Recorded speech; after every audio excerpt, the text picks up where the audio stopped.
For nearly a century, Lucky Luciano has been sold to the world as the architect of modern organized crime, the man who transformed a chaotic collection of violent gangs into a disciplined, efficient system that came to be known as the American Mafia. In movies and books, he is portrayed as a criminal visionary, someone who replaced blind bloodshed with structure, rules, and long-term thinking, a man whose intelligence allowed crime itself to evolve. This myth is seductive because it frames Luciano as a rebel genius operating entirely outside the system, a mastermind who beat the state at its own game. But this story only works if one critical detail is left untouched, because the most shocking truth about Lucky Luciano is not how he built the mafia, but how the mafia survived with help from the U.S. government itself. Behind the legend of the Godfather architect lies a far more uncomfortable reality. Lucky Luciano was not merely tolerated by the state. At a crucial moment in history, he became useful. While officially labeled a dangerous criminal, he quietly transitioned into something far more disturbing, a strategic asset. During World War II, when national security outweighed moral clarity, the boundary between law enforcement and organized crime did not just blur, it temporarily vanished. Deals were made. Sentences were reconsidered. And a man the justice system claimed to reject suddenly found himself negotiating with the very power meant to destroy him. This is where the myth collapses. Because once the state chooses pragmatism over principle, the story of Lucky Luciano stops being a crime biography and becomes a case study in power. This video is not about celebrating his intelligence or condemning his crimes. It is about exposing the moment when organized crime and the U.S. government shook hands, and how that decision permanently reshaped the underworld. By the end, one question will remain unavoidable. If a criminal can become a national asset, who truly decides what justice means in times of crisis? In popular history, Lucky Luciano is framed as the man who civilized the mafia, a figure who supposedly dragged organized crime out of chaos and into modernity. Before Luciano, the story goes, the underworld was ruled by impulsive bosses, endless vendettas, and inefficient violence. After him, it became structured, hierarchical, and strategic. Movies and books credit him with ending the old-style mafia wars, replacing blood feuds with negotiation, and introducing a system where profit mattered more than pride. This version of Luciano is not just a gangster. He is presented as a visionary manager, someone who understood that crime, like business, required stability to survive. The centerpiece of this myth is the Commission, often described as Luciano's greatest achievement. According to the narrative, this governing body transformed the mafia into a rational organization, dividing territory, resolving disputes, and preventing unnecessary violence. In this telling, Lucky Luciano appears almost progressive, a criminal reformer who recognized that endless killing attracted attention and threatened long-term survival. Violence did not disappear, but it was supposedly regulated, used only when necessary, and always in service of order. The audience is invited to admire this efficiency, to see Luciano as a man who understood systems better than the men chasing him. What makes this myth so compelling is that it feels logical. The idea that a smarter criminal could reduce chaos resonates with modern sensibilities. It suggests that intelligence can tame brutality, that structure can neutralize savagery. Over time, this framing subtly transforms Luciano from a violent offender into a historical innovator. His crimes become footnotes to his contributions, and his brutality is reframed as the unfortunate cost of progress. The mafia, under this lens, is no longer just a criminal network. It becomes an underground corporation, and Luciano its founding executive. But this narrative depends on selective focus. It highlights organization while downplaying coercion. It praises efficiency while ignoring the fear required to enforce it. Most importantly, it treats Luciano's rise as a purely criminal evolution, disconnected from the state that surrounded him. The myth insists that he built this system against the government, in opposition to law and order, as if the two worlds never intersected. This is where admiration becomes distortion. By elevating Lucky Luciano as the mastermind who brought order, the story avoids a more dangerous question. How did such a system survive long enough to mature? Intelligence alone does not protect criminal empires. Structure alone does not neutralize the state. For the myth to hold, the government must remain a distant antagonist, always losing, never adapting. And that assumption is precisely what begins to collapse once we move beyond the legend and confront the reality that order in the underworld did not exist in a vacuum, but in direct proximity to power far greater than Luciano's own. The real Lucky Luciano was not an untouchable mastermind operating beyond the reach of the law. He was arrested, prosecuted, and convicted, publicly labeled as a dangerous criminal whose career was supposedly finished. In 1936, the American justice system did exactly what the myth claims it never could. It removed him from the streets and locked him away with a long prison sentence meant to end his influence. On paper, this should have been the end of the story. The architect of modern crime reduced to an inmate, stripped of power, visibility, and legitimacy. But reality refused to follow the script. Even behind bars, Lucky Luciano did not become irrelevant. His network did not collapse. His name did not disappear. More importantly, his value did not vanish. This is where the myth begins to crack, because it assumes that once the state acts, criminal power evaporates. Instead, Luciano's incarceration revealed something more disturbing. The system could punish him, but it could not fully neutralize him. Influence continued through intermediaries. Connections remained intact. Information still flowed. He was physically confined, but strategically present. What the movies rarely confront is how selective enforcement can be. Lucky Luciano was not an invisible prisoner forgotten by the world outside. He was watched, monitored, and quietly evaluated. Law enforcement knew exactly who he was and what he represented. And as global tensions escalated toward World War II, his status shifted from problem to potential resource. This transition did not happen because Luciano changed, but because the state's priorities did. Crime did not become acceptable. It became useful. This reality reframes everything that came before. Luciano's survival was not proof of criminal genius alone. It was proof that power recognizes opportunity wherever it exists. A man capable of organizing labor, controlling docks, enforcing silence, and mobilizing networks did not lose those abilities simply because he was convicted. The myth presents his imprisonment as a moral victory, temporarily interrupting an inevitable rise. The truth is colder. The state paused, reassessed, and chose pragmatism over purity.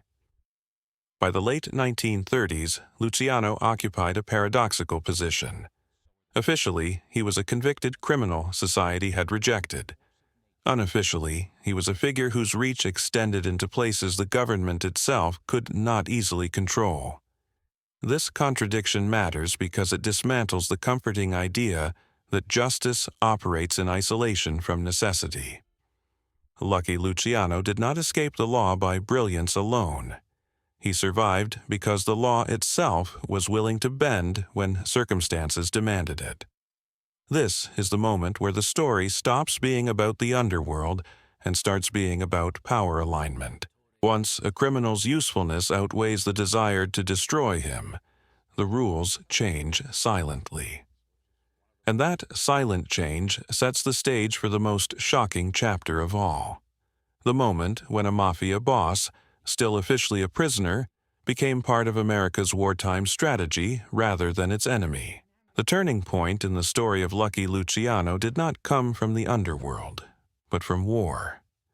As World War II intensified, the United States faced a threat it could not fully map or control: sabotage, espionage, and unrest along its own coastline. New York Harbor, the most important port in the country, became a strategic vulnerability. Millions of tons of military supplies moved through its docks, yet the government had limited influence over the men who actually controlled them. The longshoremen, the unions, the waterfront labor system, and the silence that governed them did not answer to Washington. They answered to the Mafia. This is where reality breaks completely from the myth.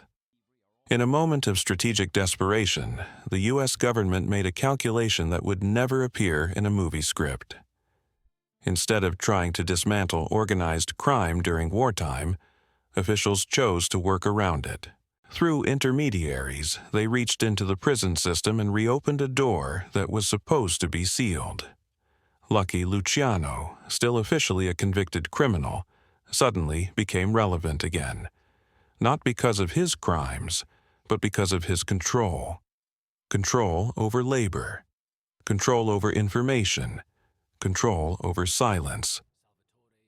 The operation that followed, later known as Operation Underworld, was not a dramatic alliance announced to the public. It was quiet, bureaucratic, and deliberately vague. The Mafia would ensure stability on the docks. Sabotage would be discouraged. Labor unrest would be contained. In return, the state would look the other way. This was not about admiration or trust, it was about utility.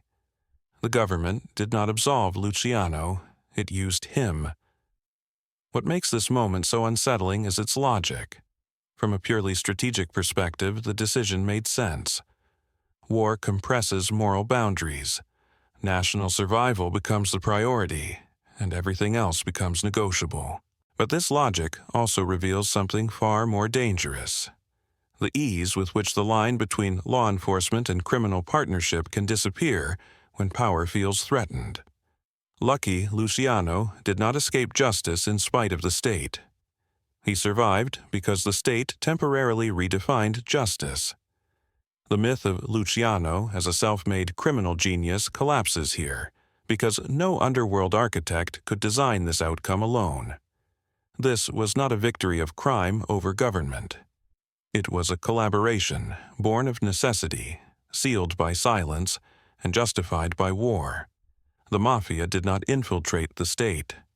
The state invited it in, quietly, selectively, and without accountability.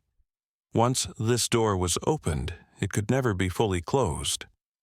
Organized crime had crossed a threshold from enemy to instrument, and Lucky Luciano, still sitting in prison, had become something unprecedented in American history. A criminal whose power was officially condemned and unofficially required. This moment did not just change his fate. It permanently altered the relationship between organized crime and the modern state, proving that in times of crisis, legality is not fixed, but negotiated. The most dangerous part of Lucky Luciano's story is not that the government worked with the Mafia during World War II, but what happened afterward. Temporary cooperation can be explained by crisis. What cannot be explained so easily is reward. After the docks were stabilized, after the war effort moved forward without major sabotage, the state faced a choice it never acknowledged publicly: what to do with the criminal it had relied on. Executing him would raise questions. Keeping him buried in prison would contradict the quiet accommodations already made. So a third option emerged, one that preserved appearances while honoring the unspoken deal. Lucky Luciano's sentence was commuted. Not erased, not overturned, but softened in a way that allowed the system to claim legality while delivering leniency. Instead of dying in an American prison, he was released and deported, framed as an administrative decision rather than a political one. On paper, justice was served. In reality, it was repackaged. Deportation did not strip Luciano of his legacy or his network. It removed him from public scrutiny while allowing the structures he created to remain untouched. The man disappeared, but the system stayed. This is where the myth becomes dangerous. Movies portray Luciano's exile as a defeat, the final punishment for a life of crime. The reality is far more strategic. Deportation protected both sides. The government avoided explaining why a mafia boss received mercy. Luciano avoided further prosecution while retaining symbolic victory. Most importantly, silence was preserved. No testimony, no exposure, no public reckoning with the fact that the state had negotiated with organized crime when it suited national interests. From this moment on, American organized crime occupied a new position. It was no longer just an adversary. It was a structure that had proven its usefulness. The precedent was set. Under extraordinary circumstances, the law could bend, and criminals with the right leverage could survive. Lucky Luciano did not return to the United States, but he did not need to. The architecture he designed had already been normalized. His absence reduced risk, not influence. The deal also reshaped accountability. Once the state benefited from criminal cooperation, destroying that same network became complicated. Aggressive enforcement would invite uncomfortable questions about the past. Selective blindness became safer than confrontation. This is the true cost of the agreement, not Luciano's freedom, but the institutional memory it created. Crime was no longer merely something to be eliminated, it was something to be managed. This chapter reframes Luciano's legacy completely. He was not just a man who built a criminal system. He was proof that legitimacy can be temporarily rented, and that when the state chooses expedience over principle, the consequences do not end when the crisis does. They linger, embedded in structures that continue operating long after the deal itself fades from view. By the time Lucky Luciano left the United States, the most important work of his life was already finished. Not the crimes, not the alliances, not even the deals with the government, but the system. Luciano did not need to return to New York to exercise power, because power no longer depended on his presence. The architecture he helped create had become self-sustaining. Leadership could rotate, faces could change. The structure remained. After World War II, American organized crime did not weaken, it stabilized. The Mafia emerged more disciplined, less impulsive, and far more cautious in how it confronted the state. Open warfare with law enforcement became rare. Visibility was reduced, profits diversified. The lesson had been learned. Survival did not come from challenging government power directly, but from existing alongside it, quietly, predictably, and with minimal disruption. This was not rebellion, it was coexistence. Luciano's exile symbolized something deeper than punishment. It marked the moment when the Mafia no longer needed a singular Godfather figure to legitimize itself. The myth celebrates him as the mastermind who brought order, but the reality is more unsettling. The order outlived him because it had already been validated by power above it. Once the state demonstrated that criminal networks could be tolerated, even leveraged, complete eradication became unlikely. Enforcement could target individuals, but dismantling the system risked reopening questions no one wanted to answer. From Italy, Luciano watched a world he could no longer touch directly, yet one that continued to operate according to principles he helped normalize. He became a symbol rather than a commander, a name invoked to explain continuity rather than control it. This distance stripped him of day-to-day influence, but it also protected his legacy. Failures could be blamed on others. Successes could still be traced back to his blueprint. In this way, Lucky Luciano achieved a form of immortality that prison never could. The true aftermath of his story is not found in his personal decline, but in the permanence of what followed. American organized crime did not collapse because its foundations were never purely criminal. They were political, economic, and at one crucial moment, strategic. That combination made the system resilient. Luciano's life ended far from the empire he shaped, but the empire itself never truly ended. It adapted, learned restraint, and absorbed the lesson that legality is flexible when power demands it. This is the final irony of the myth. Lucky Luciano is remembered as the man who built the mafia, but history suggests something colder. He helped prove that once crime and the state align, even briefly, the result is not chaos but endurance. The story of Lucky Luciano forces us to confront a truth that is far more unsettling than any gangster myth. He was not simply the architect of modern organized crime, nor was he just a criminal genius who outsmarted his rivals. His real legacy lies in a moment when crime and the state briefly aligned, when legality was suspended in favor of necessity, and when power proved more flexible than principle. That moment did not end with the war. It echoed forward, shaping how organized crime learned to survive, adapt, and coexist with authority rather than openly defy it. The myth tells us that Luciano built the mafia through intelligence alone. The reality suggests something colder. Intelligence mattered, but recognition by the state mattered more. Once the government demonstrated that it could negotiate with criminals under pressure, the boundary between enemy and asset was permanently weakened. Justice became conditional. Enforcement became selective. And organized crime learned that it did not need to defeat the system, only to remain useful enough to avoid destruction. This is why Lucky Luciano still matters. His story is not just about the underworld, it is about how power truly operates when faced with crisis. Laws are written to appear absolute, but history shows they can be bent, paused, or quietly reinterpreted when national interests are at stake. Luciano did not expose this reality through rebellion. He exposed it by being indispensable at the wrong moment. In the end, the most shocking part of this story is not that a mafia boss helped the government during World War II, but that the consequences of that cooperation were never fully confronted. The legend survives because it is safer to admire a criminal mastermind than to question a system willing to bargain with him. And as long as that question remains unanswered, the line between crime and power will never be as clear as we are told to believe.